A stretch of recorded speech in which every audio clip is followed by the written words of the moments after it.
Hello folks, Come here on Present the Mic, bringing some legacy action this time around.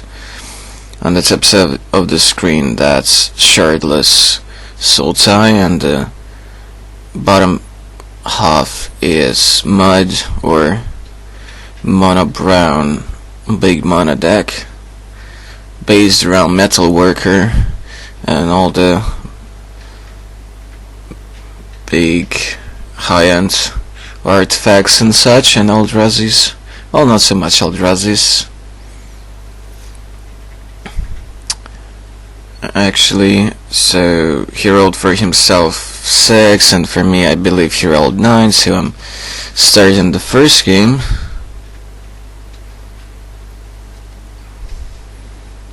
I really have limited experience with mod. I played Dragon Stumpy back in the days. I tried similar decks, although Snake and Shower, Omnitel don't really count because, well, they all ran Ancient Tomb or Cedar Traders. They're quite different. My turn was just a Cloud Post and pass, hoping for more mana next turn. Marsh Flats into something. It's curious why he runs Marsh Flats in Sultai. Perhaps he wanted one more black fetch, and he already ran all the possible good ones. I suppose there are 4 deltas for rainforests, and maybe one more blue fetch and one more black fetch like Marsh Flats. Something like that. I bet he runs at least like 10 fetches or something. Underground Sea into Fotsies, which is a bit of a bummer. Not happy to see that. I show him Mistress Factory, more Metal Worker, Trinosphere. Think there was a Chalice in there, yep, and something else. Staff, yeah, that was the Staff of Domination. He takes out Trinosphere, which is probably correct. His deck is not really fizzled so much by Chalice for 1.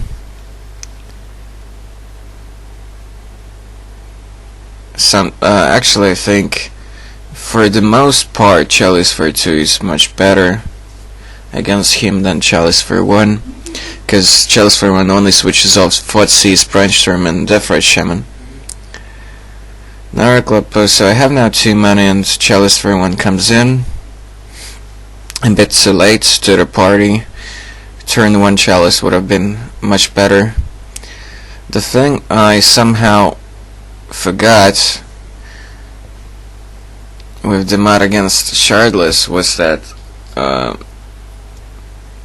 needed to have Chalice for 0 to shut down his Ancestral Vision. I knew about the card in his deck, but somehow forgot that it's basically 0 mana cost. It's not 1 or anything, it's 0.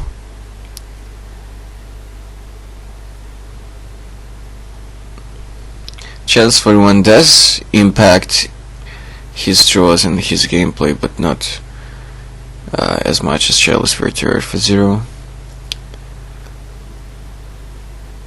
He fetched with Delta for Bayou into Goif, which is a bit sad. He gets the early pressure going, unless I hit some finishers. I'm in a bad spot. Mistress Factory comes in. I think have 4 mana at least. That wasn't it was indeed a Locus, but it wasn't a Cloud Post, it was the life gain one. Yeah. Hence I'm at 21 there. 2 into pool. for Grim Monolith because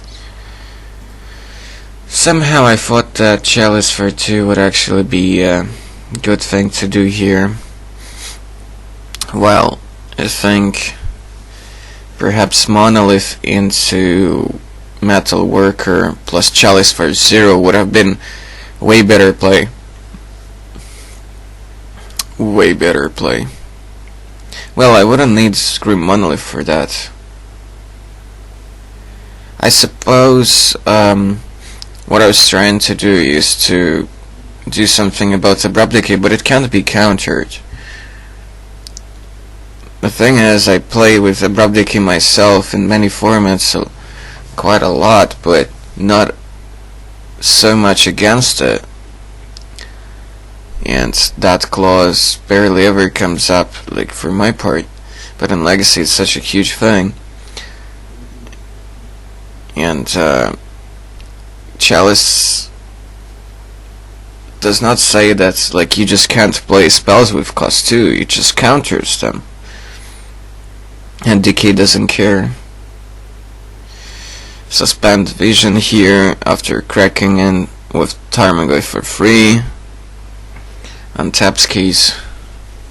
Monolith doesn't untap, yeah. Still learning the deck. Still learning the deck. The problem is it might be my deck for Prague in June.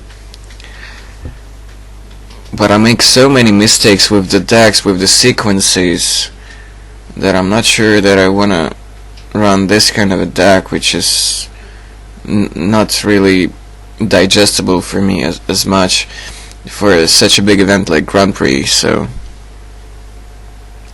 Vizu will copy the Clap Post, so I have a bunch of posts, and Clap Post generates 3 mana now. Casting Staff here. Don't know why. I suppose like my plan was just to keep on tapping the Tarmogoyf until I hit some big plays there.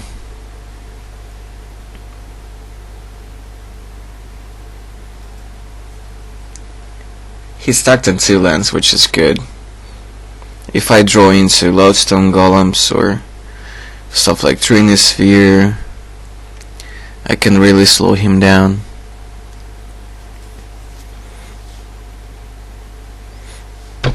I could have played this game so much better if I would really have more experience with this kind of matchup. And I should, because Shardless Sultai is relatively common deck. So Decay hits away Staff, and I can't really do much about it except for maybe gaining 1 extra life. Goyf goes through. Down to 15, he's at 16 because of Thoughtseize and 2 fetches.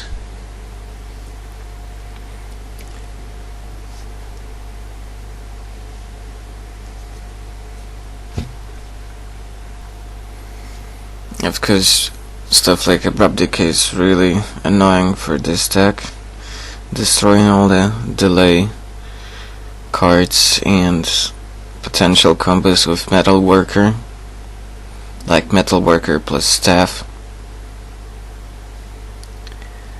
Still could be okay in this game if I manage to draw into some proper action, but here I'm just really flooded. A lot of mana, Metal Worker, which to this board doesn't really do anything, and it might have been even my last card in hand.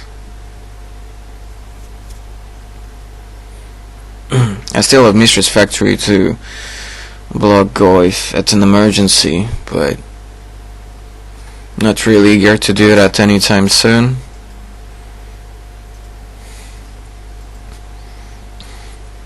The 2 Chalices do appear to slow him down a bit, but after a couple of turns Ancestral Vision comes out, so then he might be able to play 3 mana cards or more, and maybe draw into decay for the Chalice for 2 and slam extra goifs. Coldora Forge Master really wants to come into play, but he got the Force. The Force is strong with him. Especially Pitch and Jace here, which is a bit too slow for this game. Though if you wouldn't be so mana screwed, it would be ideal to bounce different boom booms or just Fate Seal Me, etc. And the turn decay, I believe, on the Chalice for 2. That goes away. Vision down takes to 1 at his upkeep. Meanwhile, Termaglyph is a 5/6 by now. Because, I think artifact, creature, land, instant sorcery, something like that. Goif smashed in for 5. No reason to block here.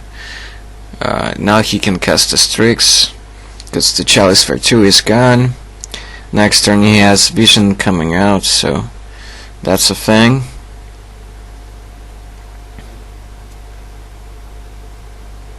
That is a thing.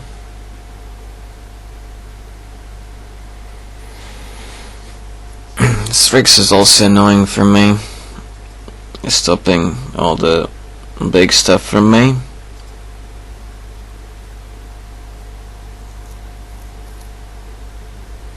He draws from the Vision and then draws for the turn. He's already ahead, and now unless he drew no counter spells or and I will draw something juicy here, I'm pretty much dead already at 10. Yeah, that's a good foil. We believe that normal foil Wasteland will be in the long term more expensive than the Expedition one from the Oath of the Gatewatch.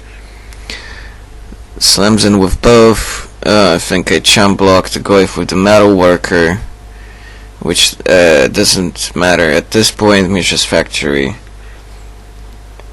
is more useful right now, because there is a thing called Toxic Delusion his deck. You can wipe my small creatures, including Lowstone Golems, and then get in with the Goif. Well, not the same turn, but the turn after. Shardless Agent into Ancestral Vision, so I really feel down right now. Wogan off the top still helps quite a bit, that's for sure. Of course, then he can cast 1-drops because Chalice will be gone, but I don't care. He has very few answers to Ugin, so he had to discard from somewhere. He pitched Liliana from what? I'm not quite sure. He had to discard end of turn, I guess. Coldora Forge Master really wants to get into play. It's not great here, but it can do stuff if I manage to untap with it. It doesn't get forced, at least. I know, that's actually that's not a Coldora, that's the Worm Coil engine. That's a Worm Coil engine. Sorry for that.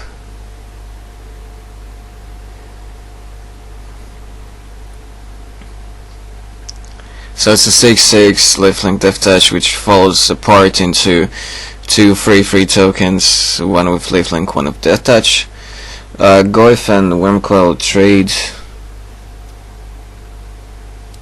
because Goif is 6/7 by now, because of stuff like Liliana in the bin, so he gets a Planeswalker card type for that.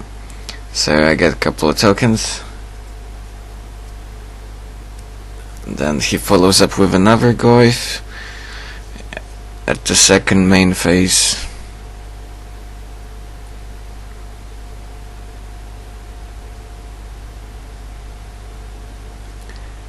This position doesn't look too bad yet, but he's grinding me out quite effectively while I don't really draw much of the boom booms here. Well, the tokens definitely help to stop his aggression for now, because the death touch token can eat a Tarmogoyf, and another 3/3 can block the agent. But I keep on getting flooded like hell in here. I believe that's Lodestone Golem.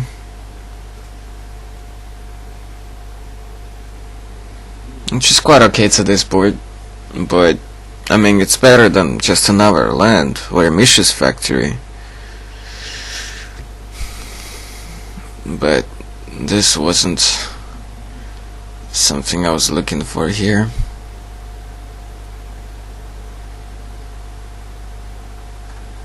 I think I had all the chances in this game. End of turn he gets rid of the Chalice for 1, I believe. As you can see, Chalice for 0 would have done much more potentially in this game. Because there was a chance that it would deny one of the visions. He had the decays for all of that nonsense, but I think this is what I had to do. Him casting Brainstorm is not a huge thing. Thoughtseize is much more relevant. Death Right, well, sometimes relevant, sometimes not a big deal. As long as I draw like the long game, and I just don't have buttload of mana with Monolith as well, but nothing much going on. Ugin would have just destroyed him here. Like, even wouldn't refuse out of drawing a Sundering Titan or things like that. He's fetching, he's down to 11, but that doesn't matter. Even though I'm at 15, but Shardless has a lot of interesting things going on. He plays 3, casts Deluge, so everything minus 3/3. All my things are gone, his Tarma stays. His Ancient and Strict dies, but that doesn't matter. I hope he subtracted the right amount. Yeah, cause Goyf is 6/7, so yeah, he smashed in for 3 and not 6. Cause the Goyf also got shrinked.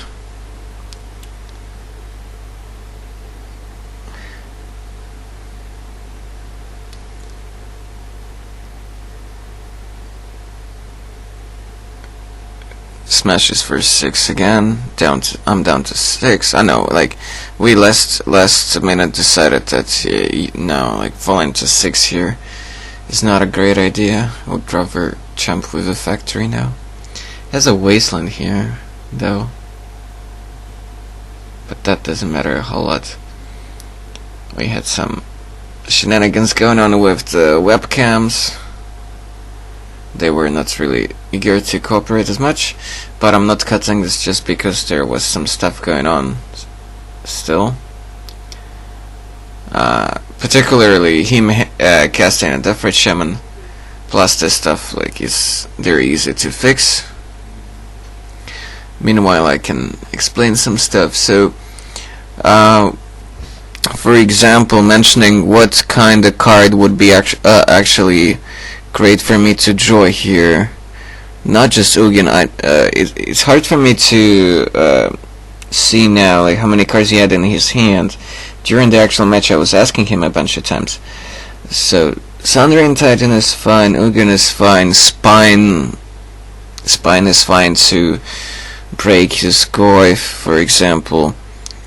At 12, Death Ray Shaman is not a fast clock. His vision is not really that close, So I had a lot of good draws here, but Trinisphere wasn't one of them. Drawing stuff like that this late is really annoying. Of course, you can always utilize them later with stuff like Coldora Forge Master, but really running cold here.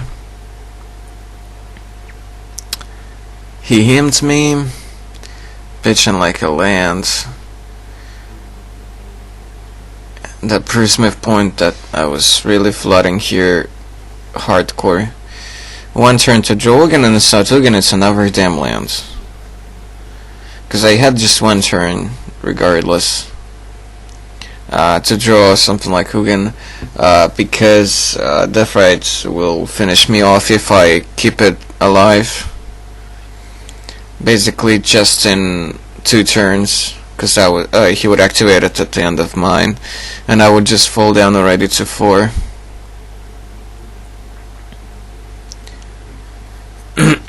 Something like a Chum Blocker would be fine to block Tarmog with an Endro Ugin, but then there was always a chance that he would just have a Force of Will plus a blue card in hand for the Ugin.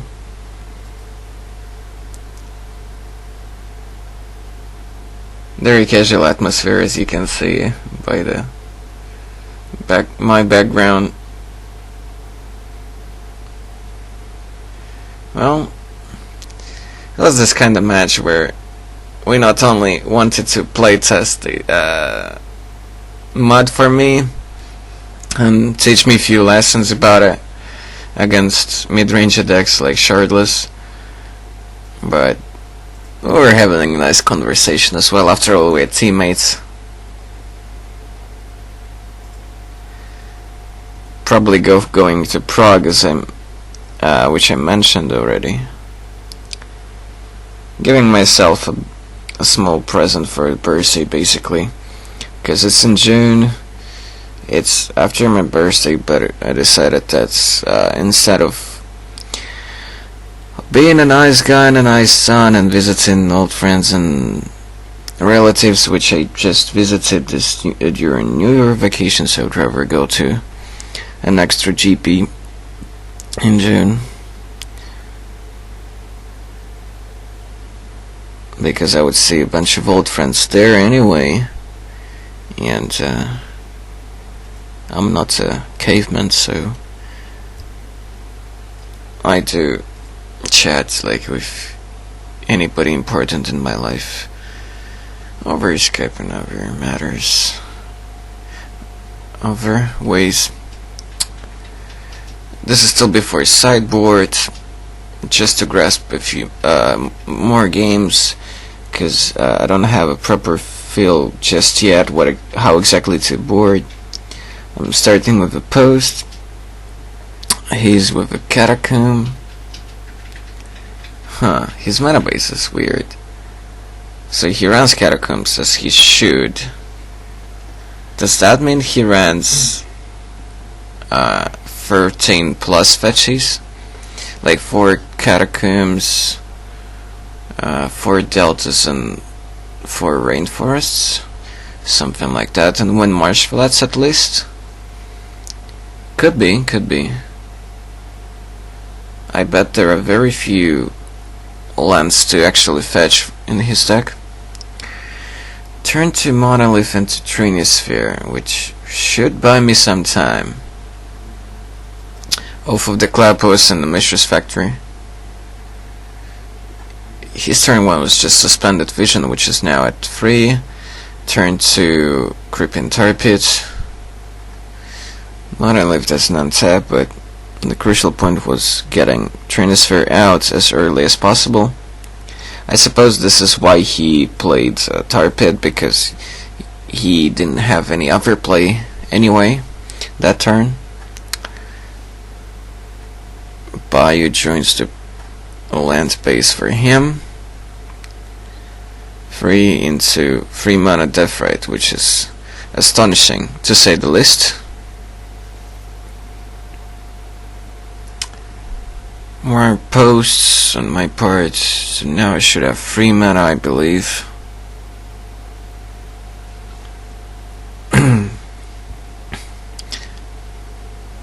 and I go for, oh, what was it? Looks like a staff.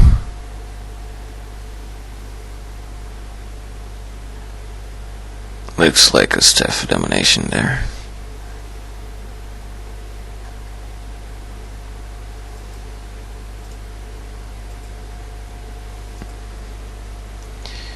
Obviously, Chalice for 0 would have been much sweeter that turn. The Vision's gonna cost him 3 mana, at least, so there is that, unless he drew an Abrupt Decay for the Trinisphere.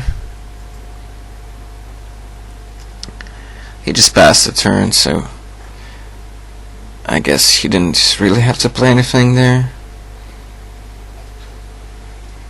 just yet.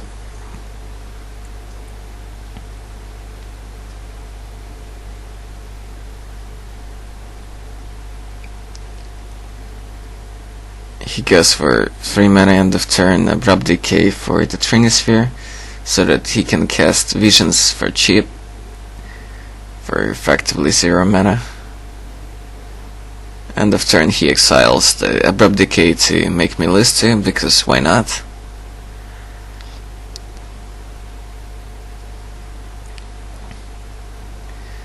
Again, I had a lock, but so soft lock.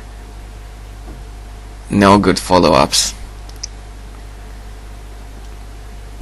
If I would have had something like Glowstone Golem that turn, or Cold Aura Forge Master, I would be much happier. But no luck there. No luck there. Maelstrom Pulse gets rid of... no, that was a Worm Coil, was it? Apologize for that inconvenience. Nah. Pulse and the Worm Coil would have been real bad. Better was Staff. Something like that.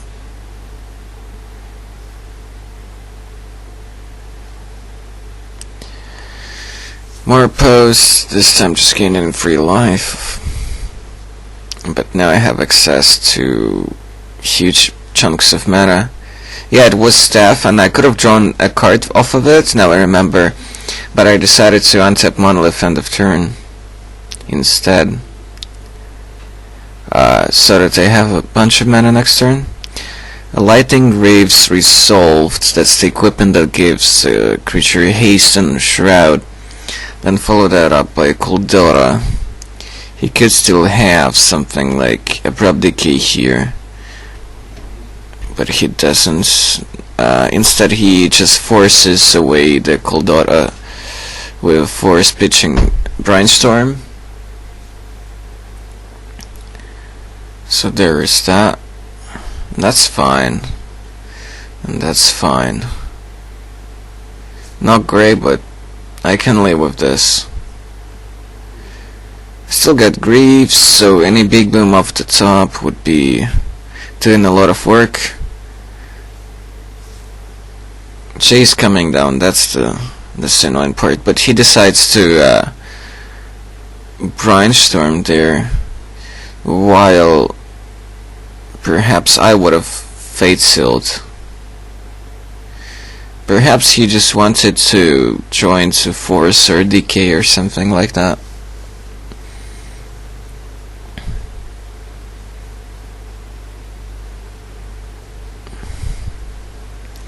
Another land, so he could cast Decay here if he would really want to. During my turn, once I'll try to equip some of the creatures.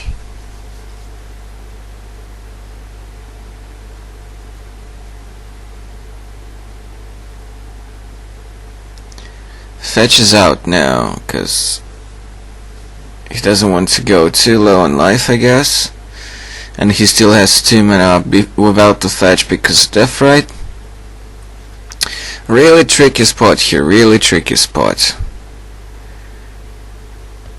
I'm just gonna go for it here, because I thought like I was losing the momentum if I wouldn't go for try to go for the kill here, but with Death Right having 2 toughness and also him having a Jason play, which can either bounce the Big Boom or say Brainstorm into Decay for the Greaves. I don't know, so I was debating like which 3 to sacrifice here. So I could put Forge Master, which resolved with the Greaves to give it Shrouding Haste, and then 8-3 with the Goldota keeping Greaves up. So I ate Factory, Goldota itself, and the Monolith to grab a Blightsteel Colossus, but it's 11-11. If it would have been 12-12, it would have been the kill right here. With Infact. But 11-11 and Defred has 2 toughness, and he obviously chumps blocks here. He's at 9 poison counters. But if he finds Decay, then he just destroys the Greaves, and then he can target Blightsteel with the chase to bounce it back to my hand.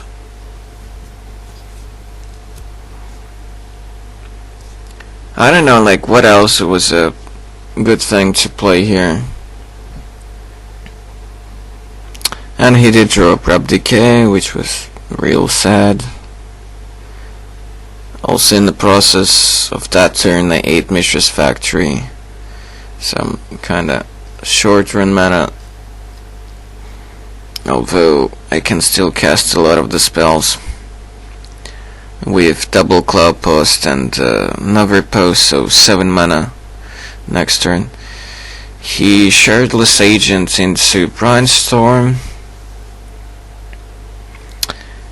He has a Cryptid Tarpid in play, so he doesn't need to do much. He already has like 2 attackers in play, and as long as he has ways to slow me down or get rid of my threats, he's golden. He doesn't really need to provide more threats. He can just also Fate Seal every turn.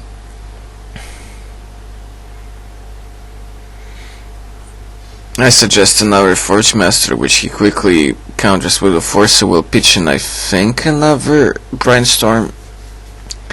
Doesn't matter so much at this point. Another Ancient coming down.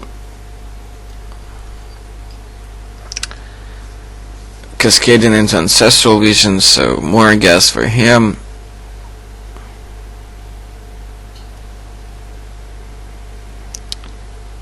And what was it, the Footsies, I believe. I show him a bunch of Boom Booms. I think there was another Monolith Blightsteel and something juicy, which was a little bit too costly. Then he wastes one of the Cloud Posts, smashes with the Shardless, and that's there's pretty much no comeback from this board state. I'm short on mana. I draw like I show him the card which he's Fate Sealing away, this Ancient Tomb. So he figured that if he keeps me off any big mana to cast any relevant spell, he can easily win this without any pressure. He even discarded Green Monolith with that Footsies earlier. I show him top deck Metalworker, which I can't which I can cast here, but it's still just too late here, because he's just gonna like kill it, or he's just gonna bounce it, and then next turn if I don't draw anything I can play, he can just Fate Seal me. So he pretty much locked me down here, while I should be the deck that's supposed to lock down people. Now we start sideboarding here. And and I'm gonna be consulting him a bit. That's why you would see on the screen some ups and downs and changes of minds. We were discussing that, well, this is his deck, I mean the mod. He thought that he gave me a revoker, so I do have one revoker, but I'm not sure if I want to be playing one revoker over and a needle in my sideboard. The upside of revokers, you can shut down, let's say, mana producing ability from the Deathrite, but you can still shut down the other two. And I think having needle as a non-creature, so it's harder to deal with and get rid of, might be a better upside than Revoker being able to shut down mana abilities or having a blocker or an attacker.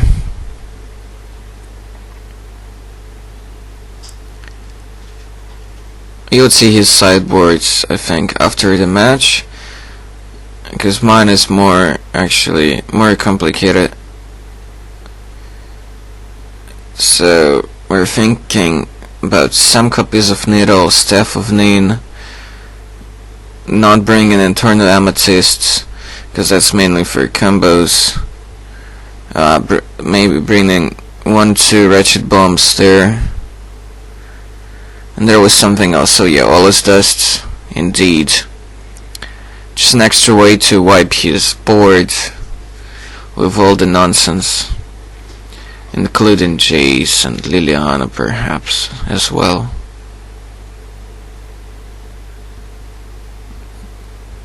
He didn't select that card in this matchup, but I think it's a no-brainer to bring in one of Allus Dust.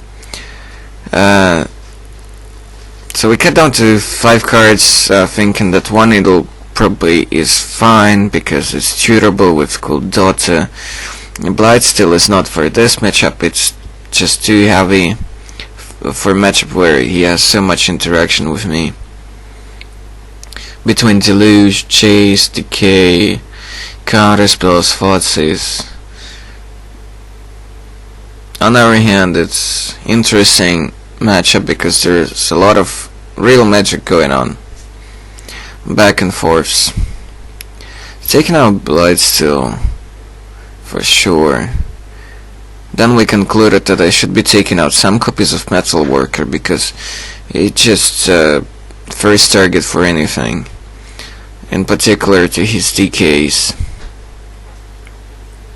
First of all, but because it's so strong with Greaves and Staff, and if it doesn't get killed straight ahead, it provides me a lot of mana acceleration, so we ended up with a compromise, just cutting 2 out of 4 in the deck.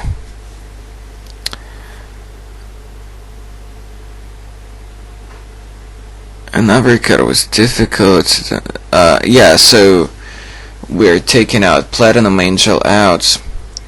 Not that relevant. Could be good at stalling the game and then a flyer to kill a Jace or Liliana or something like that, but it's not so ultimative. He can still kill it with stuff like Maelstrom Pulse, or bounce it with a Jace, for example. So I'd rather cast something with an immediate impact for that mana.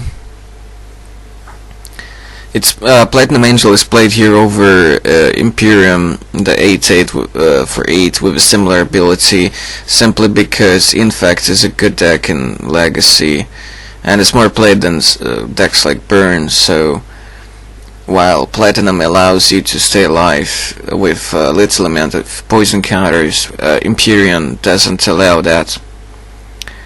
So there's more to it than just having a flyer for 1 mana cheaper.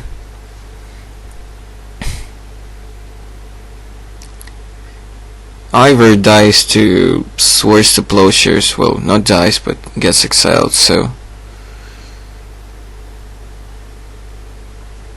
running Imperium only matters if you think like you want a big attacker and you know that nobody around is playing, in fact. And in Legacy there are not super many flyers, actually. Decks that play creatures normally don't play flyers. Except for maybe like Death and Taxes, and they're actually 4 for Flying Body is super relevant, because you can block Flicker Wisps, Siri Avengers, things like that. While Empyrean, okay, like, you won't die, but then Platinum also can attack for a lot of ground guys. I'm confusing myself a little bit here, but you probably catch my drifts. He moves down to 6, it seems. I'm on the play here, looking for proper draws.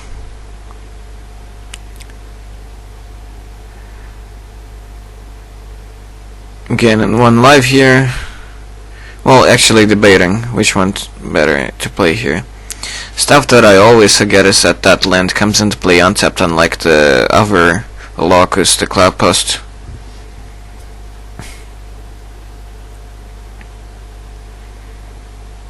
He had nothing on turn 1, just a spread, Underground Sea. Attempting a Green Monolith here, off of the Levkin Post in the Mishra's Factory.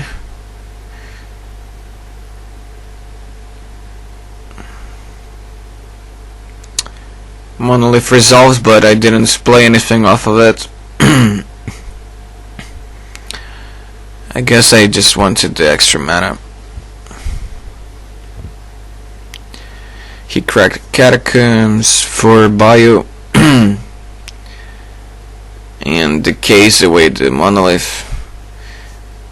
As I remember, I was totally fine with that game.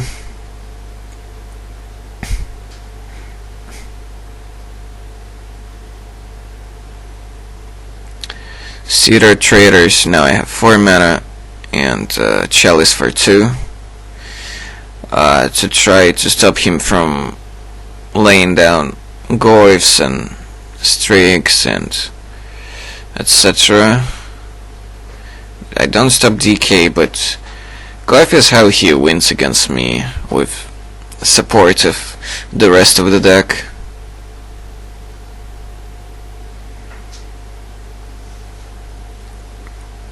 Another Catacombs, and just passing the turn. So apparently the Chalice mattered.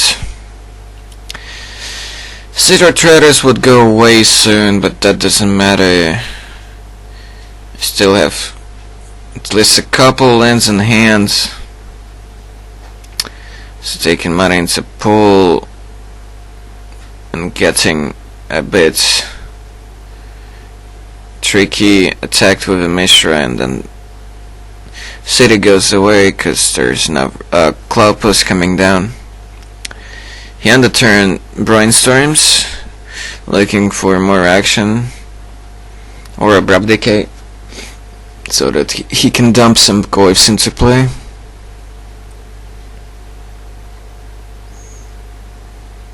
Cracks the fetch.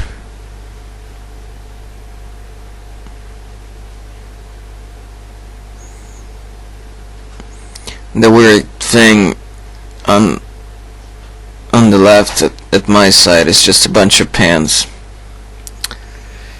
for studies and work, and so many of them should be actually thrown away. Okay, so he found the Abrupt Decay for the Chalice, so now he can do whatever he wants, almost. Shardless, Cascades, Marsh Flats, Delta, and Swamp, no, Strix. Quite good. Would be a bit annoying for him to flip something like abrupt decay, but Strix is definitely good. He wastes away the cloud post, so I now don't really have that much mana anymore, which is real nasty. Well, he already has some pressure on board.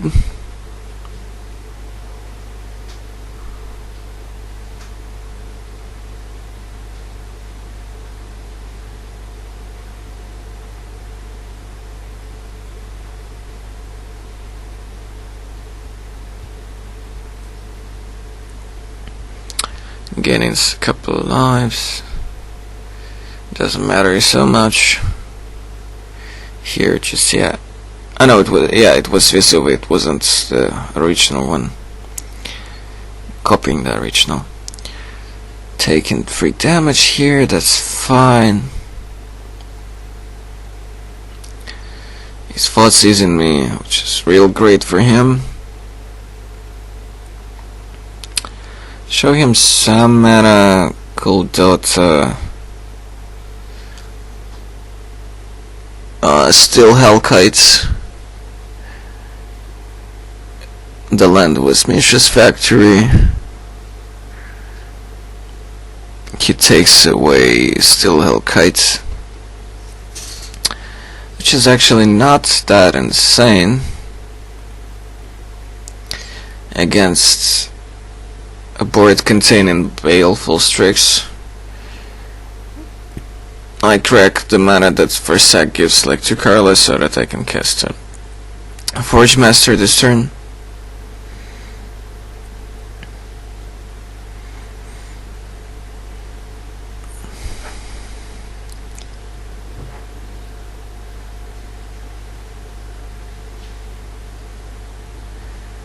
He punted here basically in this game.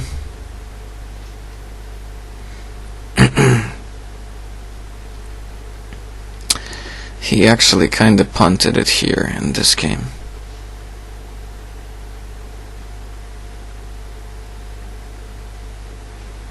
And you will see why. He took with the Thought Sister still a Hellkite that didn't matter because of the Strix in play. Because that guy does stuff whenever it deals damage and not when it attacks, so it didn't matter. Play the second Mishra's Factory, cast a Monolith, he's casting Branchstorm in response. That's okay. Even if Monolith doesn't resolve,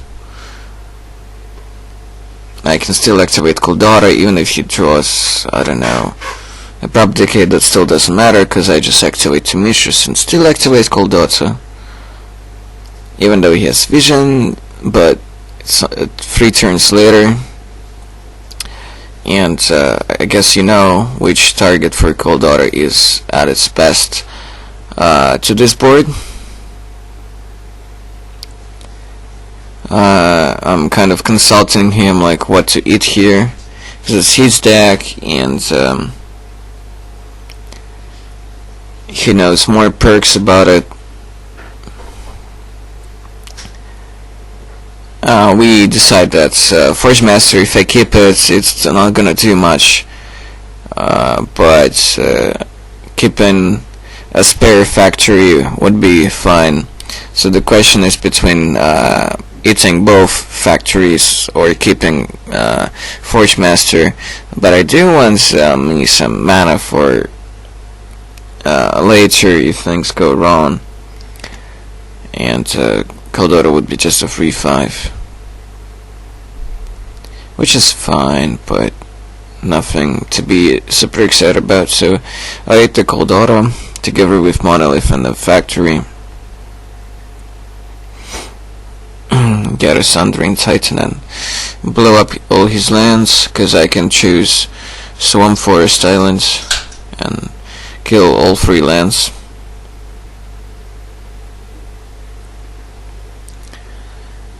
Then most likely he can't really cast anything. He still has the Strix, but I wouldn't really attack into it unless he draws into 1 or 2 lands after I destroy these 3. I can also wait till I draw something to get rid of the Strix.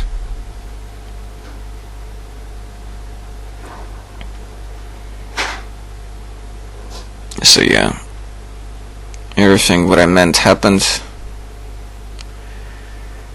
Vision is at 2,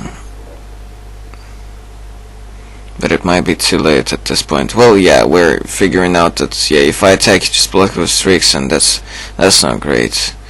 And we're playtesting, so I want to make the correct plays where it's possible to notice him. So 3 mana, cast the staff, 4th land into play. So next turn, I have enough mana to just tap the Strix and swing in for 7, unless he blocks with the agent. He still doesn't draw lands, but Vision is at 1. 2 attacks with the Sundering after tapping the Strix, but he can block with the agent. I suppose that's what he's gonna do here. He takes it. I don't know why. Draw some cards from the Vision. Draws for the turn. He needs lands, but he scoops somehow because I suppose he realizes that before he gets to something like 3 mana to Maelstrom Pulse my Sundering Titan, then he's gonna kill his lands again. And even if he blocks the Sundering Titan now, like, what's he's gonna do next turn? So it's about a question of tempo and not just a pure puzzle for survival. That didn't sound right, but I hope you got the meaning.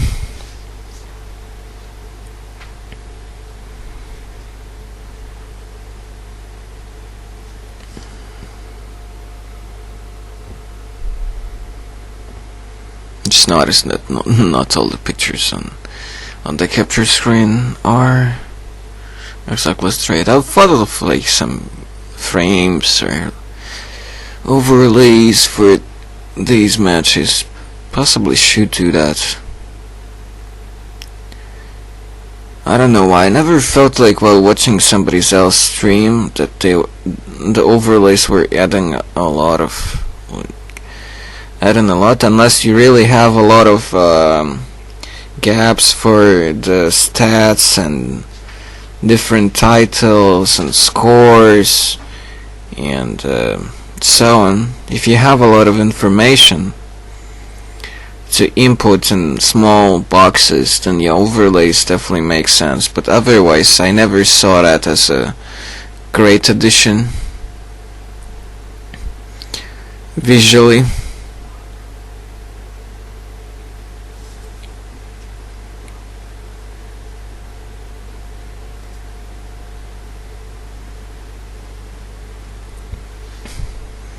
Ultimately, I will bother with everything that comes with the streaming.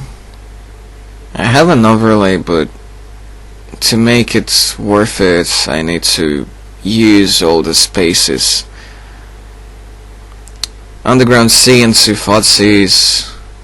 Show him 2 Mishras, City, Monolith Metalworker, Chalice, and I believe a Lodestone Golem. Fine hands, quite an interesting choice for him what to take. Depends on his hand. Next turn I can Chalice for 0 or for 1.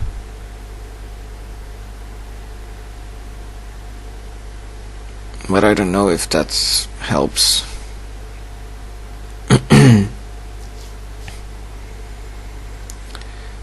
I'm actually kinda curious myself. Like, there are so many ways to play out these hands, even knowing what you're playing against.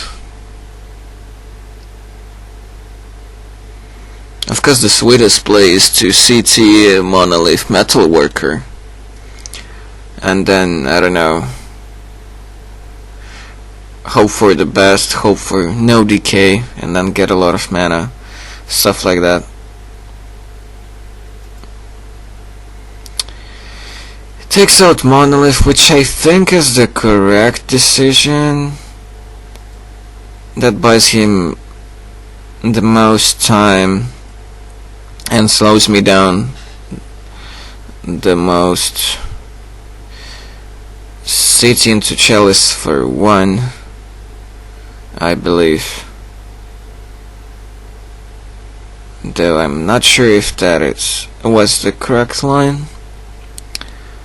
Shuts down Deathrite and Brainstorm and future Thoughtseize, but I don't think it accomplishes enough, while maybe just Mishra turn 1 would be better, so that CT wouldn't really mess up my mana that much.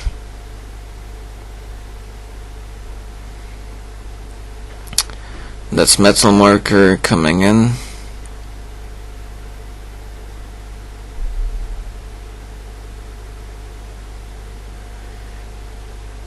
Off of Mishra's Factory and City. City obviously hit the bin.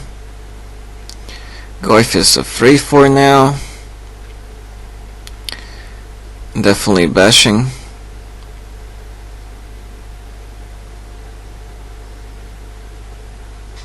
Invasion into Suspend.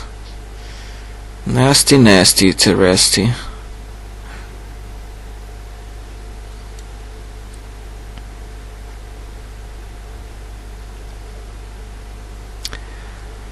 Factory showing 3 artifacts, so 6 mana off of Metalworker.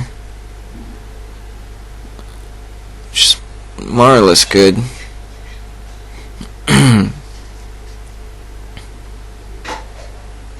More or less good.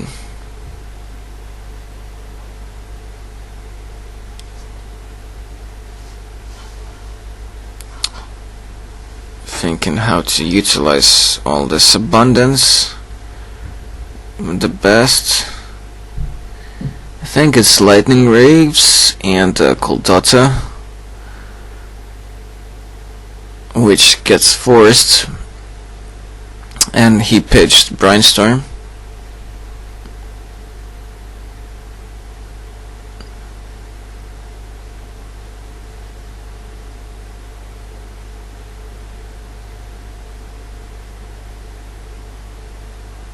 Goyf grows up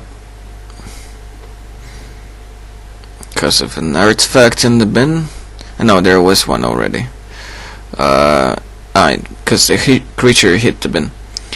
So smashed in for 4. I'm down to 13. He's at 17. Baleful Strix to record for that.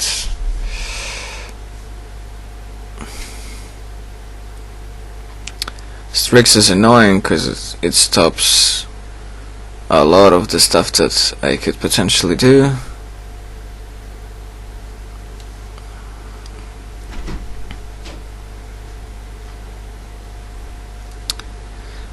I can dump some stuff here, but nothing will be that crazy. So I would have some mana, but showing him lodestone and something else like a staff, I guess. No, it's the Steel Hellkite, yeah. And then I think like, yay, I could blow up some of his stuff next turn, but nah, it doesn't really matter. And I think I should have even keep Metalworker equipped with the Greaves, because there are not that many ways he can kill a Hellkite. He can bounce it with a chase, but that wouldn't matter. So the Greaves should have stayed on the Metalworker, because he has a bunch of abrupt decays, and I kinda need this acceleration here to be able to stay in the game. and play out stuff.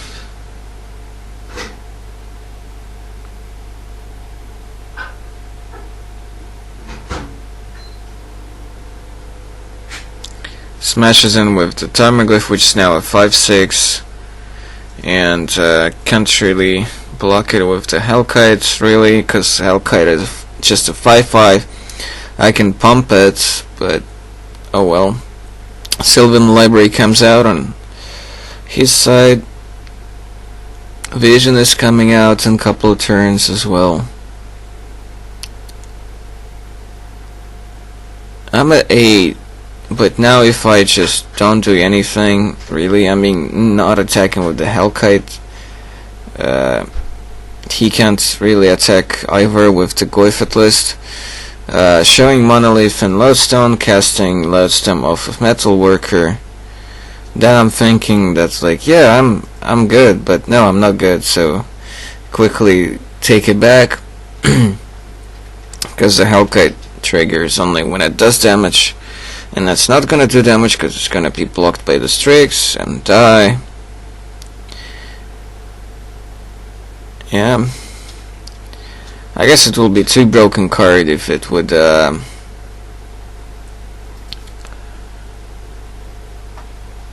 be able to activate the ability just when it attacks and not when it does damage that turn.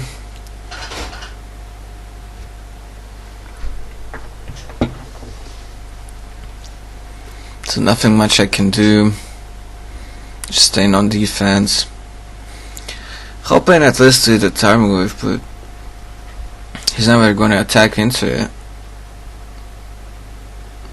I'm thinking whether I just want to trade with the Strix, but nah, not at this point, not just yet. So this is why I just pass the turn like this.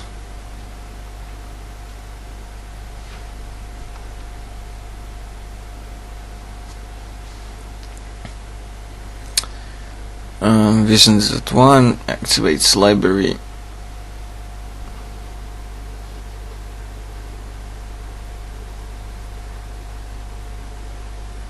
What he needs is something like a Toxic Deluge for 5 to wipe my board and keep Tarmogoyf.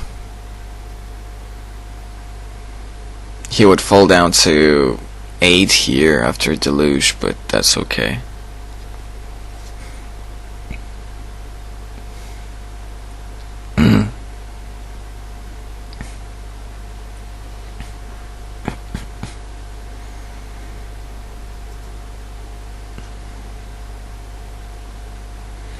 Fetches drop from Delta down to 12.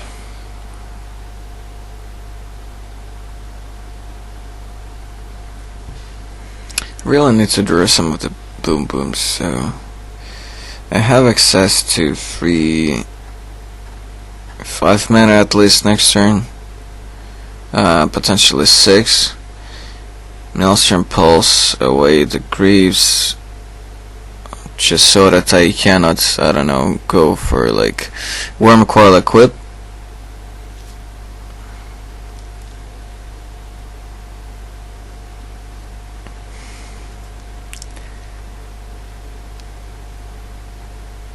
He's a Metal Worker, showing Trinosphere Grim, but that doesn't do a whole lot. Casting Trinosphere. That at least prevents stuff like Force of Will if he taps down low. Also, that makes Vision cost 3 here. Hope he's not gonna miss that here. So he's been explaining to me how that's gonna work. Vision plus Sylvan. He's gonna tap down his lands for the Trinosphere in a moment. Of course, this would be a warning, at least in the competitive event, because he should know better.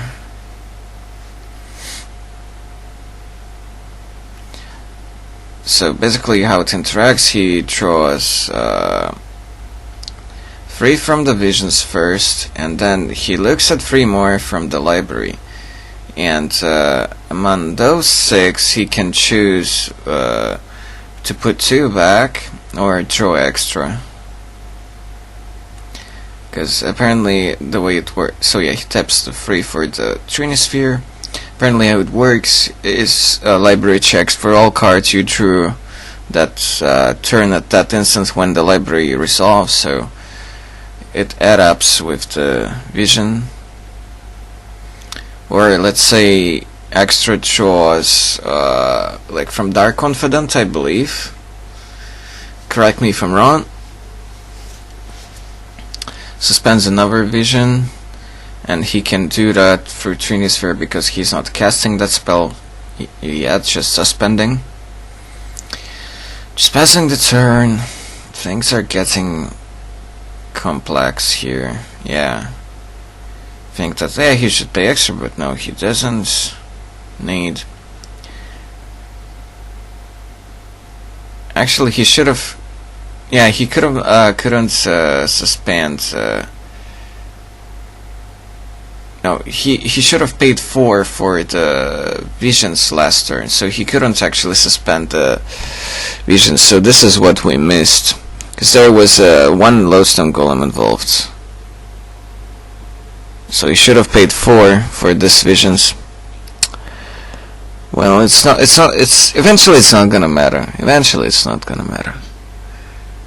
But he couldn't suspend it not because he wasn't casting the spell, just because actually the previous visions costed 4, so there was a misplay there.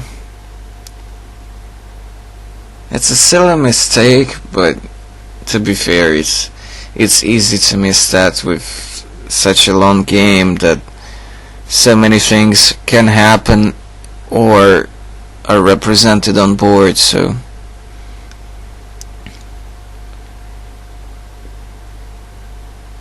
it's not that easy to remember all of this stuff.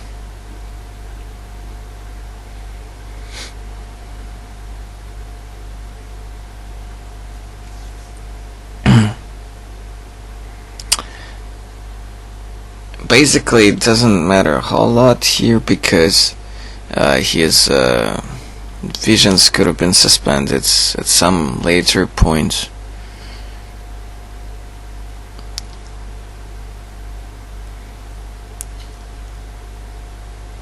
But it could potentially matter, of course. But not in this game. 6 mana.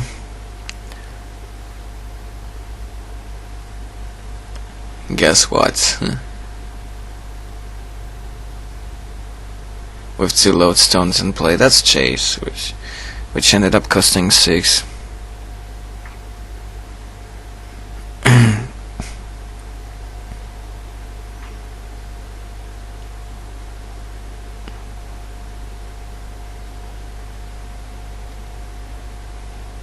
So he brainstorms with the Chase. In the end, well, not in the end of the turn, but in the end. Alright, so the situation is real tricky for me. I need something nice out of here. Olgin will be best, I guess. Also, sorry for the silly notation. Olgin doesn't care about my Shardless stuff, so it won't get exiled. Anything like Chalice, of course.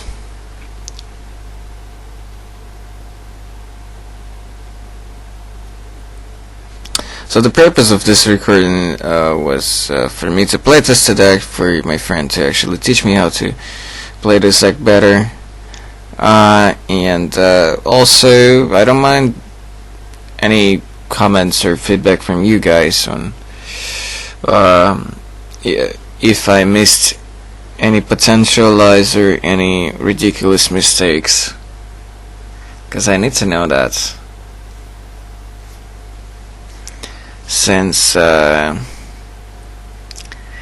is a good chance that this is my deck for Prague, even though the same friend with Shardless has been saying that maybe I should put in some whatnots here and whatnot and whatnot, and some temples, Ivulgan, and of real Druzzies and stuff like that. Kinda morphed the deck into the mainstream hype.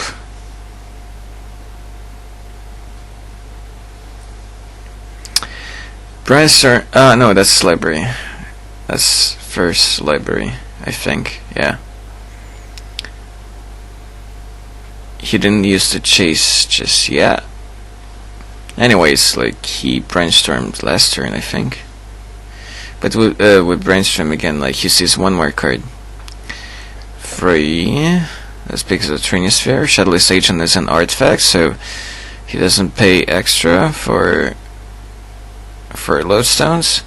Adds vision, for which he needs to, well, he can't really cast it here. It's gonna cost 5. Damn, no. Wait, what? He can't cast it here. What? He is casting it from the agent. I have transfer plus 2 lodestone golems in play. What the heck?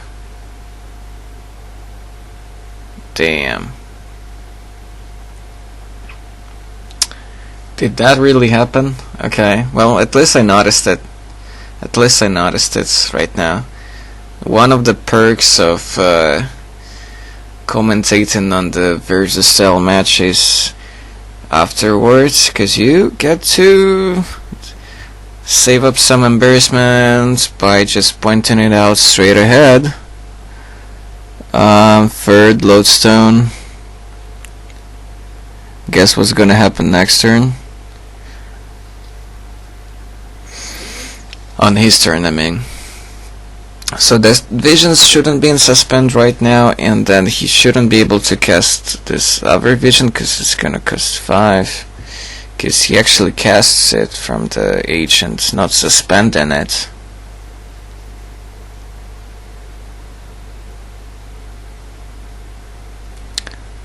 This is so messed up. But it is still interesting. So many things that can be played and can happen. So many decisions. Since he has so many lands, he can do whatever he wants, but of course, like, he couldn't cast a vision rare there. 5, 6. Okay, that's the deluge now. He can cast the deluge here, yeah, sure, but if not the result vision that shouldn't resolve, because he didn't have 5, he had 4. The deluge now here is an utter madness and total destruction, basically. So his vision, which shouldn't be suspended here,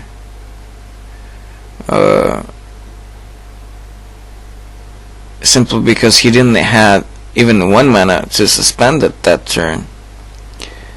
Yeah, I think I was still in a rough position, because even without like extra couple visions, even if he doesn't draw the deluge there, he's not quite dead, because then he can just start bouncing stuff with the chase and keep my lodestones in check with the goif. Damn. Still though, couple weird things changing potential outcome.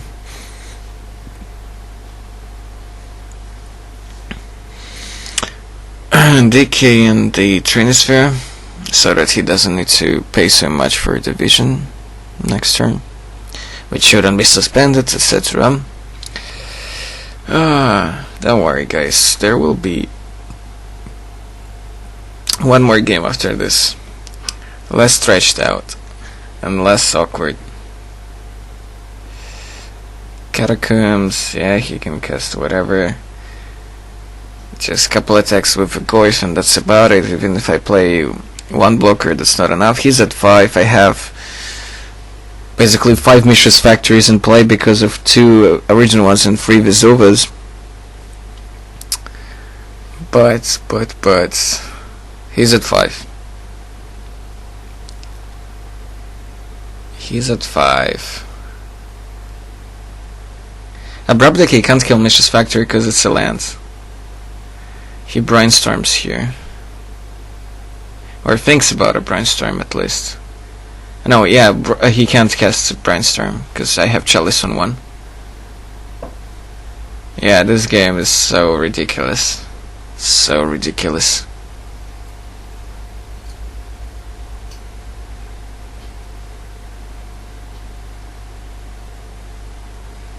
Cast Shardless, okay.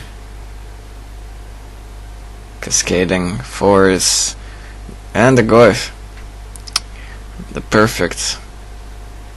Decay wouldn't have mattered. Brainstorm, Thoughtseize wouldn't have mattered. Well, no, Thoughtseize would have mattered. Because I have Monolith in hand. I have Monolith in hand. So basically, and now Wasteland, so the perfect combination. So without a Wasteland, without so many blockers, I stood a chance. But this way I don't. Unless a miracle happen. But on 5, like, I don't have anything to get out of this situation. Sadly. Sadly.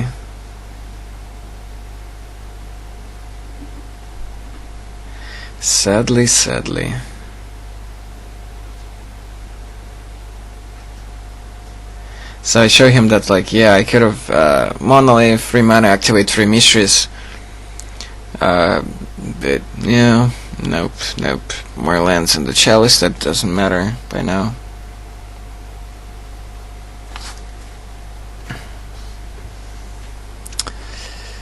Yep. Well, there were quite a few mistakes in this particular game. But I hope that was good material for you to know about, so to see what kind of awkward situations to avoid and how to play correctly in such cases.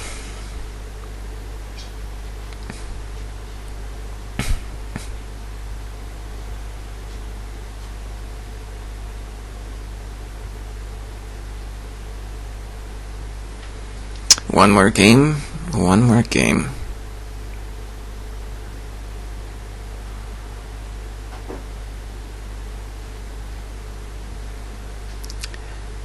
Still with the sideboard.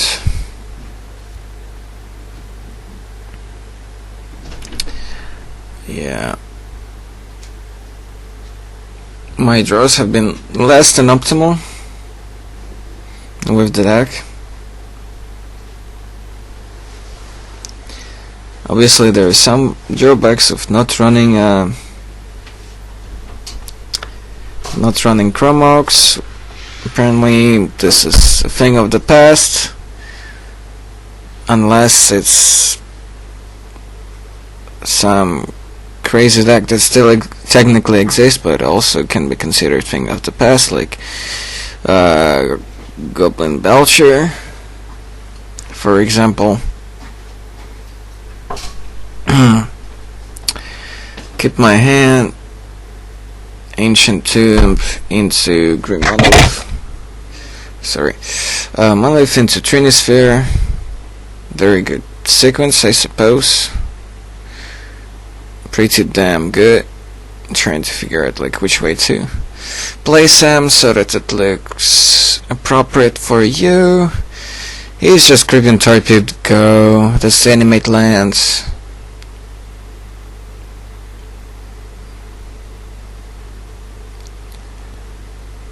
Monolith doesn't untap, but I have access to a lot of mana here.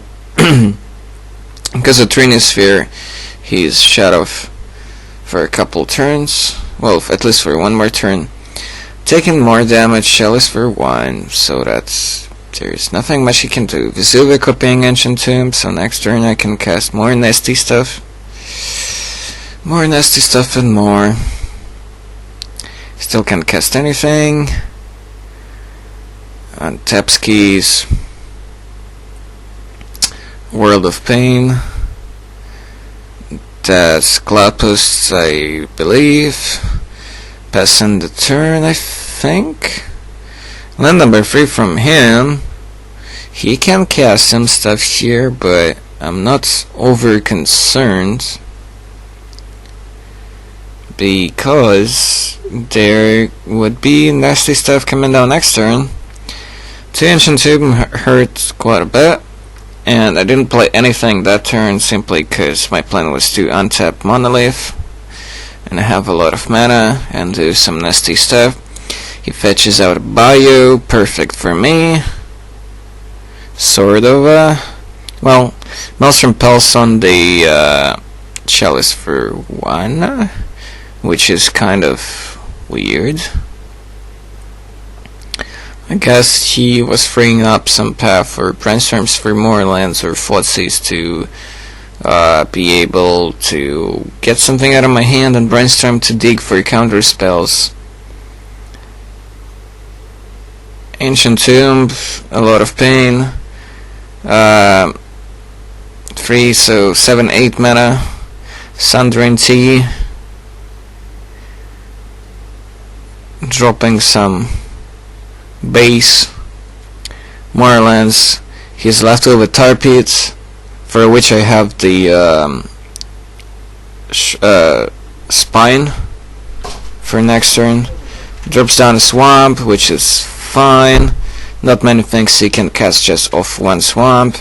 I'm already down to 8, but I'm locking up this game very quickly. This is how my draws should be, basically. This is how I should be destroying blue mid-range decks. City Traders, not taking too much damage here, just 2. Spine, getting rid of the blue source, and he had enough. He just had enough.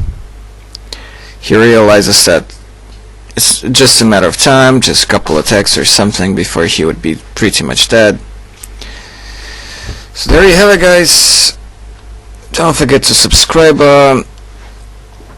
leave any suggestions or feedback below in the comment section. Check out the website. Stay tuned for more articles and more videos. Hope you enjoyed this. Team Boat Brew and me saying bye.